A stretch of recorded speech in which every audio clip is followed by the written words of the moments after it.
Cut Killer, 36 ans, DJ depuis maintenant 20 ans. À l'époque, simplement DJ, aujourd'hui producteur, compositeur, je recommence. Et puis animateur radio et surtout DJ club. Sincèrement, c'est la passion à l'époque du mouvement hip-hop, en fait, puisqu'il y avait plusieurs disciplines. Il y avait donc le MCs, la danse, le beatbox, le DJing, le graphe. Et c'est vrai que faire partie d'une communauté qui représente un petit peu la rue, la street, puisqu'on est de là à la base, on vient toujours de là-bas. Et ben, c'était un petit peu, tu vois, quelque chose qui me rapprochait plus de l'univers musical du hip-hop. Donc du coup, DJ, c'était le jour où j'ai vu Dynasty officier ou sur Nova ou au Globo, puisque j'habitais à côté, donc ça va, c'était relativement cool. Mais la vraie claque, c'était Cash Money qui a fait une démo. Et là, quand je l'ai vu, j'ai fait ouais, laisse tomber, c'est ça que je veux devenir. Mais ça a été vraiment le moment le plus crucial de ma vie, finalement, sans le savoir.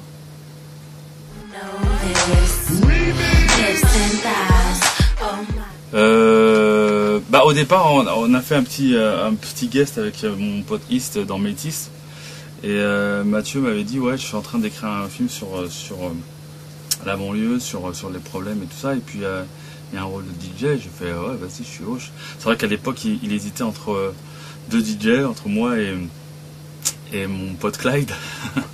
Mais Clyde, ça le branchait pas trop. Et donc du coup, ce qui était intéressant, c'était de mettre en avant effectivement le travail du DJ, mais aussi de pouvoir lui donner quelque chose de plus important que juste passeur de musique. Et la combinaison de faire un mix entre Edith Piaf et Nick La Police, c'est là où ça a été intéressant, où il s'est dit bah tiens, voilà, faisons quelque chose qui soit carrément en osmose avec le quartier, que les jeunes, eux, ils regrettent rien, donc Edith Piaf et Nick La Police, puisque dans le film c'est un petit peu le thème, et c'est toujours la relation extrême qu'il y a entre les flics et les gars de la TCI. C'est un petit peu le souci qu'il y a depuis la nuit des temps, mais j'ai l'impression qu'il y a beaucoup de politiques qui se réveillent en disant tiens, ouais, les émeutes de 2005, 95, il y avait déjà des émeutes, hein. Faut arrêter de croire que ça arrivait que hier.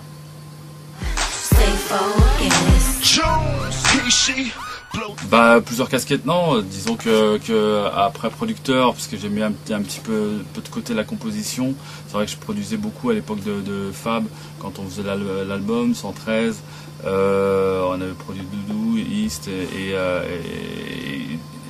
beaucoup de compiles, beaucoup de morceaux aussi qui étaient dans les compiles. Le rôle de producteur a été un petit peu plus prépondérant sur les années 2000, surtout en termes de compilation. En directeur marketing et puis en directeur associé sur une nouvelle boîte qu'on a montée avec Massita qui est la fondatrice aussi de WH avec moi, et la fusion de 360 marketing, pour ceux qui connaissent, que sont Cédric, Joris et Tex. Donc on a fait une fusion de deux sociétés, donc Street Team WH et les 360, ce qui a donné 4-4 Marketing. Donc aujourd'hui on est assez content de cette fusion, ce qui nous a permis vraiment de booster un petit peu l'entreprise et d'avoir de plus en plus de contacts en termes de marketing. Et puis il y a aussi l'événementiel avec Chaos Production, donc là aussi on essaie d'aller encore plus loin que simplement du booking. Il y a les studios, il y a les émissions de radio en tant qu'animateur de DJ, il y a le DJ club, et puis je reviens sur la prod, il y a le publishing aussi, les éditions sont importantes, donc on a aussi cette boîte d'édition qui est toujours là. Ça fait partie, si tu veux, de ce concept de prod et et je dirais d'indépendance. Parce que quand tu cherches à être indépendant, il faut quand même savoir comment ça se passe et être toujours à l'affût, avoir des conseillers juridiques, conseillers financiers, des gens qui s'y connaissent un peu plus que toi et qui essaient de te donner une direction. Donc tu peux pas faire ça tout seul, tu peux en tout cas essayer de décider tout seul, mais pas travailler tout seul. Donc le fait d'être plusieurs est très important. Maintenant, il faut savoir bien s'entourer pour pouvoir avancer. Non, le marché des mixtapes, on va pas dire qu'il est lucratif, puisque à un moment donné, le marché des mixtapes, c'est ce qui m'a fait connaître. Maintenant, je t'avouerais qu'à une époque, c'était n'importe quoi. Il y avait 14 millions de DJ, même les rappeurs étaient DJ, ils sortaient des mixtapes. Les rappeurs se sont rendus compte que finalement, les mixtapes, ça rapportait moins, donc ils se sont rabattus sur un autre concept que sont les street albums. Les DJ, finalement, ont été mis de côté. C'est normal parce qu'ils faisaient un peu tout et n'importe quoi. C'était beaucoup l'histoire de commandes. Je dis pas tous les DJ parce qu'il y en a beaucoup qui sont assez intelligents et beaucoup autonomes pour pouvoir avoir de bons je dirais, sujets d'exploitation en termes de concepts. Parce que les concepts de mixtape sont super importants.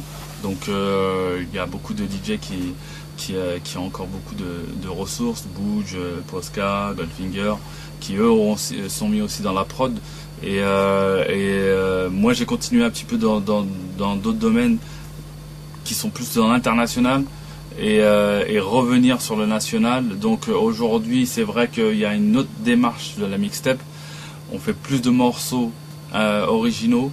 Et puis en même temps, on a une distribution un peu plus large, puisque en payant un droit SDRM, on peut arriver à vendre ces produits en FNAC.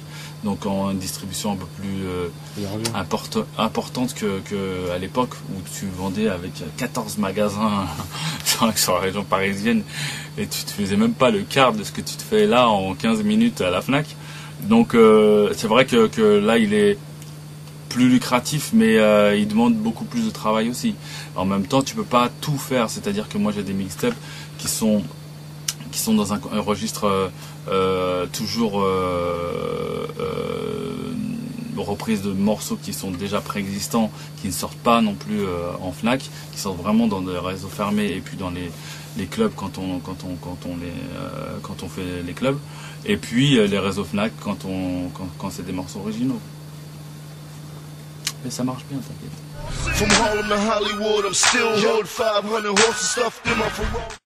Wookie, ça fait 6 ans que je le connais. Wookie, non, 7 ans que je le connais. J'ai connu en 2000 exactement.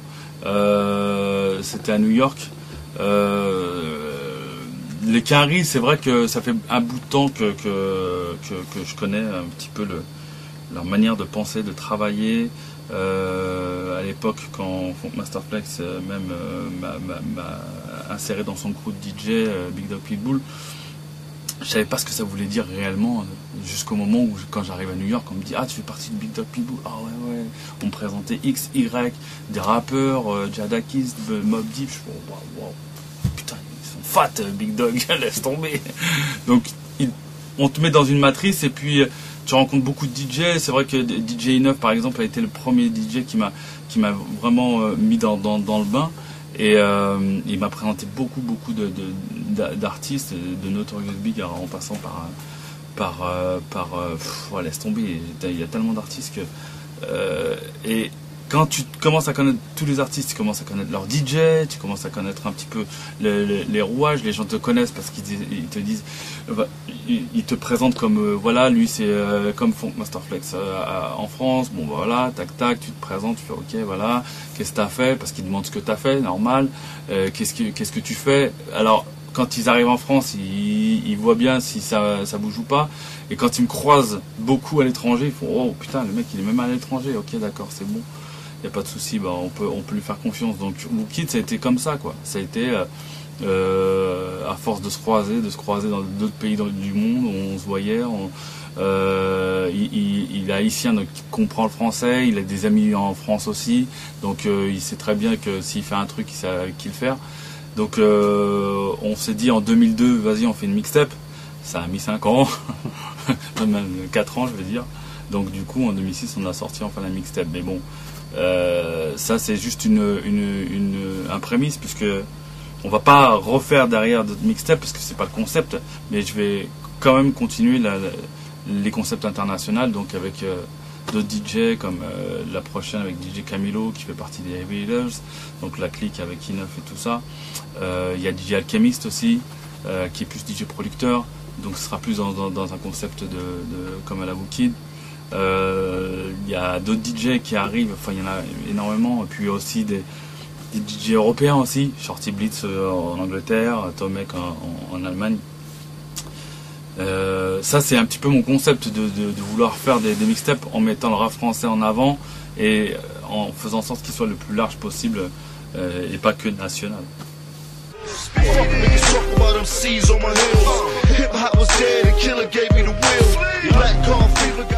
Merde, tu crois vraiment qu'ils pèsent assez les deux gars là pour que les émissions s'arrêtent? Mais non, rien à voir. Non, malheureusement c'est pas aussi enfantin que ça, parce que les clashs, ça fait un bout de temps que ça existe, et je pense que les clashs les plus virulents n'ont jamais été ceux de Booba et Cynic. Ouais. Hein. Tu parles de Joe Star au début, quand il était... non, même avant Gabin, c'était la guerre. Quand tu te rappelles, les premières émissions de Joe Star, c'était la guerre. Quand il insultait des gars comme Jamatic ou Stomy, il les insultait, mais c'était hardcore. C'était hardcore, c'est un truc de ouf, c'était pire que ça. Mais bon, bref. Non, ça n'a rien à voir avec le clash officiellement, puisque même le site de Skyrock.com a relayé le clash et en parle toujours un petit peu. Donc ça, c'est pas la raison officielle. La raison officielle, pour l'instant, ça a été toujours le concept de l'argent. Soi-disant, ils n'ont plus d'argent. Bon, je peux le croire éventuellement, mais le problème c'est que on se soit arrêté aussi vite, quoi. Pour moi, mon problème c'est pourquoi nous avoir convoqués et nous dire que à la fin du mois, pas que c'est mort. Pourquoi ne pas nous dire à la fin de la saison c'est mort? Là, ça peut être intéressant. Ça veut dire que ouais, bon, ok, je comprends. On fait ça après 5, 6, 7 ans de bons et loyaux services. On n'est pas des chiens, quoi. Bah là, on est parti comme des yinches. Ils nous ont jetés comme des yinches. Ils nous ont dit, vite avant les élections, comme par hasard, vas-y, merci, au revoir. Maintenant, la question est très simple, puisque j'étais un des principaux intéressés. Moi, la première fois au moment où ils m'ont appelé, pour moi, CKS et Bum Rush, c'était à la poubelle, quoi. Je me dis, ça y est, c'est bon, bah, je remballe. Et l'autre, Laurent me dit, ouais, non, qu'est-ce qu'il leur show chez les auditeurs de 13-15 ans, non, c'est bon, puisque ça reste toujours au Skyrock. Quand tu leur dis Cut Killer Show, ils disent Skyrock. Par contre, quand tu leur dis Bomb Rush, quand tu leur dis Couvre-feu, FBI ou ce que tu veux, connais pas. Comme l'objectif de Skyrock, c'est les 13-15 ans, hein, mais faut pas se leurrer, hein, parce que qui écoutait réellement Bomb Rush, Couvre-feu, FBI, c'était les gens de notre âge, entre 22 et 35.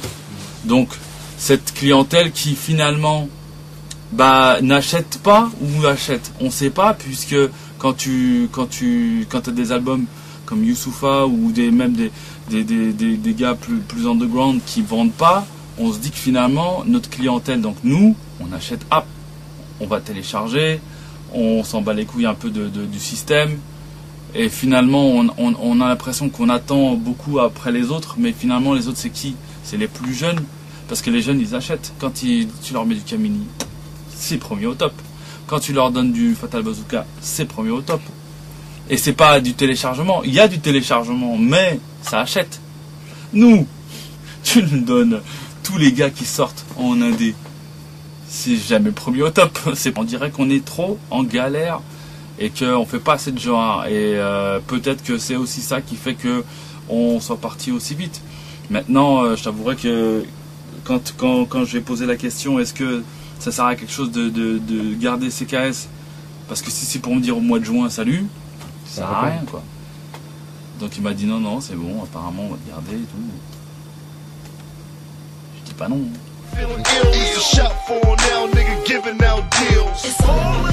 Ah, mais c'est même pas moi qui ai convaincu, c'est lui qui m'a convaincu de rester, c'est pas pareil. Parce que toi tu me dis convaincre, moi je suis pas là à pleurer ou à attendre qu'on me dise ouais et tout tu dois rester ou tu dois pas rester, ou alors je sais pas, bon peut-être que tu vas pas rester. Moi c'est simple, c'est clair, c'est net, c'est je reste ou pas. Je reste ou pas. Il me dit oui je reste. Bon bah ok je reste. Je veux pas. Et s'il me dit je reste pas, je me casse. Je vais pas chercher le midi à 14h. C'est pour ça que j'ai pas vraiment été pour la mobilisation réellement quand Jackie était là à dire plutôt leur dit ça, à dire ouais il faut qu'on se mobilise. Je fais ouais on se mobilise. D'accord, je veux bien donner ma voix, mais le problème c'est qu'il fallait faire ça avant. C'est-à-dire qu'il y a quand même 4 ans. Au moment où on en avait parlé, c'est vrai qu'on en avait tous parlé à un moment donné, de se regrouper et de se dire ouais bah tiens faut qu'on se mobilise pour pouvoir être plus fort à un moment donné. Bon, on l'a jamais fait. Non, voilà. Maintenant on en a parlé hein, avec tout le monde. On leur dit ça avec même FBI. Il n'y a rien qui peut changer. Les mecs c'est chez eux. Hein. C'est leur radio. Tu peux rien faire. Quand ils ont décidé un truc. Tu peux rien faire. La seule chose que tu peux faire, c'est faire de l'audimat et te dire que si jamais on te vire, et ben tu peux aller dans une autre radio parce que tu as tout le monde qui va te suivre. Mais là aujourd'hui, la nuit déjà c'était une galère.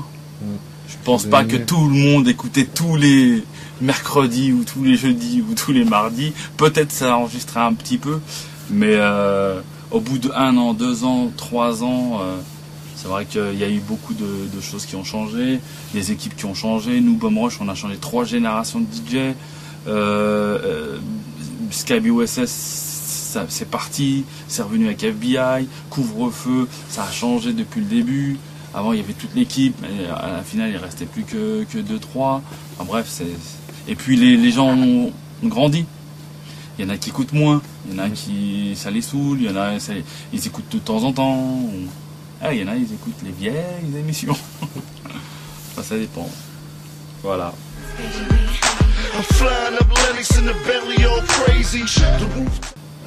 Tu dois prévoir une bonne enveloppe, c'est-à-dire que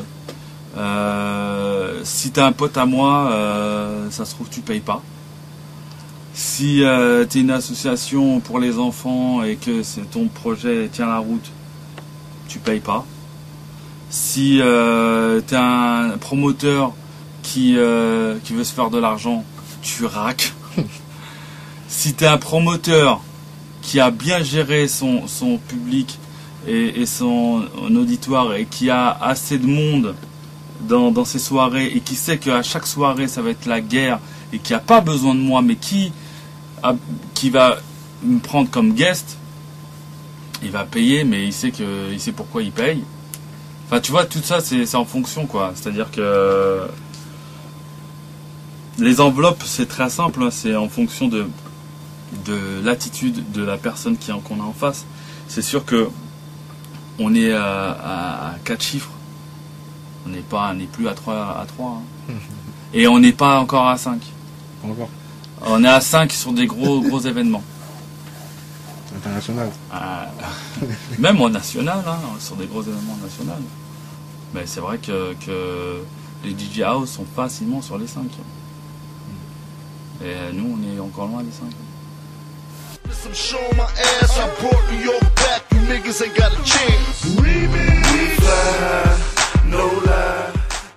Ah, les bonnes, il y en a plein, mais c'est vrai que quand j'ai sorti mon DVD, j'avais expliqué un petit peu tout ce que tu as évoqué là. Je vois que tu l'as pas vu le DVD, mais c'est pas grave. Il y a plein d'anecdotes qui sont marrantes, qui sont intéressantes parce que la première fois que je vais à New York et je joue, les fois où t'as P. Diddy qui m'appelle pour faire son anniversaire, on est à Paris, ou on est à New York, à Hamptons, on est en soirée en Suède dans un bateau, c'est un truc, c'est laisse tomber, c'est un paquebot le truc, avec 5000 personnes, on fait une soirée le vendredi, une soirée le samedi, il y a des trucs de ouf, des anecdotes de ouf. Les soirées qu'on peut faire, encore aujourd'hui, quand on fait à Saint-Tropez, ou des soirées même, il y a pas longtemps, on a fait une soirée ghetto dans la banlieue parisienne, mais c'était chambé, parce qu'on a passé pratiquement que du rap français, c'était la guerre. Ça aussi, c'est des bonnes anecdotes. Bon, à la fin, ça s'est tapé dans tous les sens, mais c'était bien. J'étais vénère. Mais chaque soirée a sa particularité. C'est vrai qu'il y a plein de bonnes anecdotes. Maintenant, je vais te les raconter, là, je viens. Il faudrait que tu vois le DVD.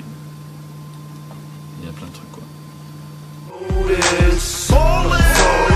Bah, comme tu le vois, 36 ans, je lâche pas l'affaire. J'attends qu'un petit con qui vienne dégager.